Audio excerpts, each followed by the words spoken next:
एक समय की बात है। एक नमक व्यापारी हर दिन अपने गधे पर नमक की भारी बोरियां लादकर बाजार जाया करता था।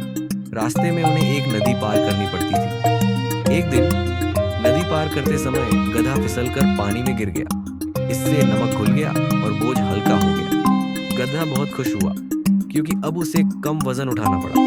गधे ने यह चालाकी समझ ली और रोज जानबूझकर नदी में गिरने लगा। व्यापारी गधे की इस चाल को भांप गया और उसे सबक सिखाने की ठानी।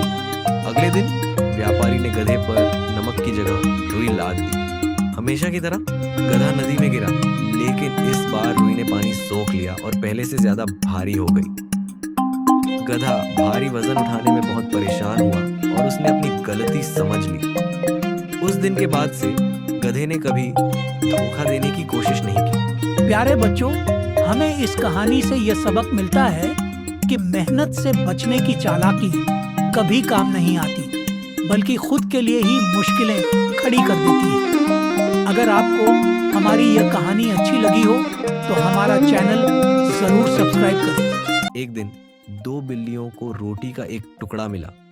दोनों उसे खाना चाहती थीं, लेकिन यह तय नहीं कर पा रही थीं कि इसे बराबर कैसे बांटें। यह रोटी मेरी है, पहली बिल्ली बोली। नहीं, मैंने इसे पहले देखा था, इसलिए यह मेरी है। दूसरी बिल्ली ने बहस की।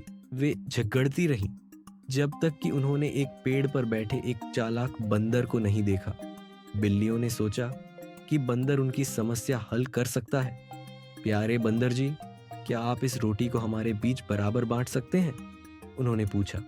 बंदर ने बुद्धिमानी से सिर हिलाया और एक तराजू निकाला।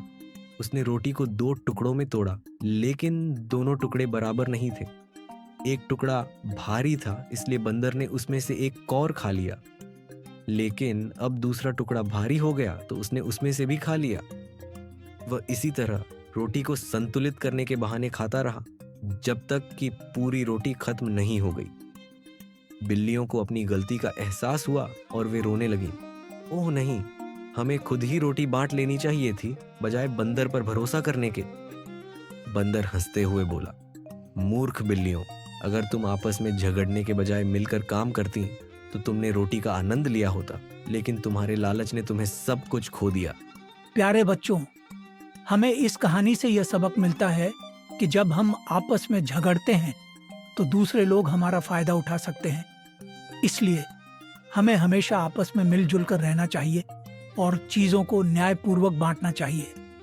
प्यारे बच्चों, हमें इस कहानी से यह सबक मिलता है कि जब हम आपस में झगड़ते हैं तो दूसरे लोग हमारा फ़ायदा उठा सकते हैं। आपको हमारी कहानी अच्छी लगी हो तो हमारे चैनल को ज़रूर सब्सक्राइब करें